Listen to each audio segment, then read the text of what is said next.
हमारी कहानी दो बहनों नेहा और संगीता की है, जो राजपुर गांव में एक छोटे से घर में रहती थीं। शाम का समय था और दोनों बहनें घर के बाहर बैठी थीं। बड़ी बहन नेहा गहरे विचारों में डूबी हुई थीं।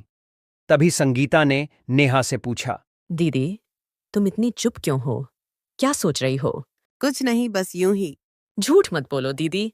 जब भी तुम कुछ नहीं कहती हो, तब जरूर कुछ बड़ा चल रहा होता है। हाँ, तू सही कह रही है। मैं सच में कुछ सोच रही हूँ। क्या हुआ? सब ठीक तो है ना? तुम क्या सोच रही हो?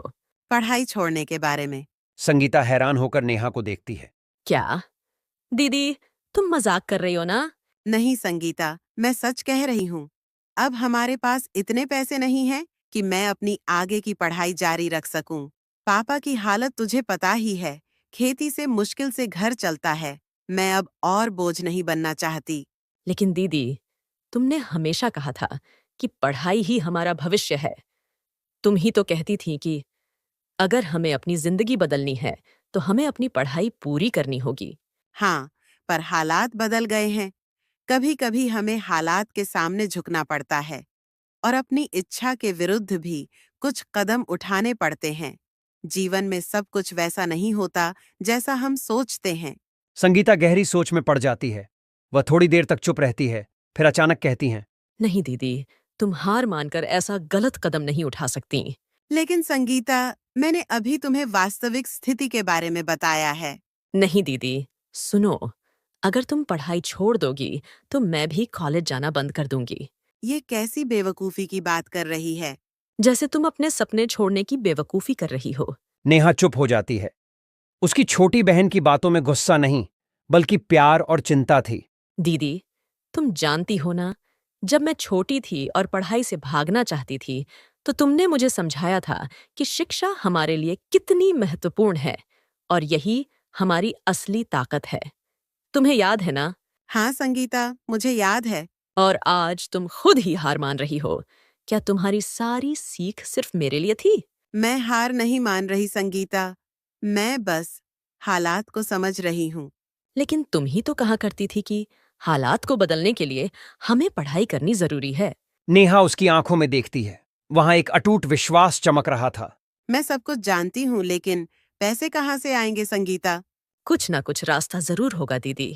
तभी संगीता को कुछ याद आता है और वह खुश होकर नेहा से कहती है। दीदी, मैंने अपने एक शिक्षक से सुना है कि सरकार लड़कियों की पढ़ाई के लिए विशेष छात्रवृत्ति दे रही है। तुम्हें स्कूल से फॉर्म मिल जाएगा।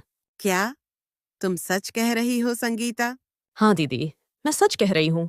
मैं हमेशा सोचती थी कि मैं तेरी बड़ी बहन हूँ, तुझे राह दिखाती हूँ, लेकिन आज तूने मुझे सिखा दिया कि सच्चा हौसला क्या होता है।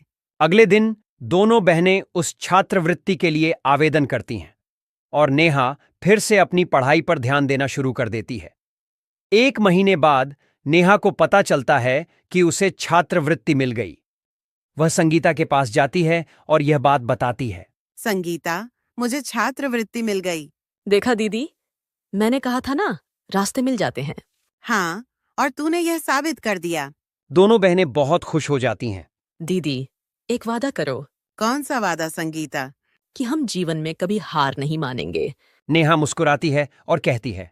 वादा, हम जीवन में कभी हार नहीं मानेंगे। इस कहानी से हमें यह सीख मिलती है कि सपनों को पूरा करने के लिए केवल संसाधन ही नहीं, बल्कि आत्मविश्वास और संघर्ष की भी जरूरत होती है। अगर हमारे अपने हमें हौसला दें, तो कोई भी मुश्किल रास्ता आसान हो सकता है। और नेहा और संगीता की तरह हम भी अपने सपनों को कभी हार कर नहीं, बल्कि लड़कर पूरा कर सकते हैं।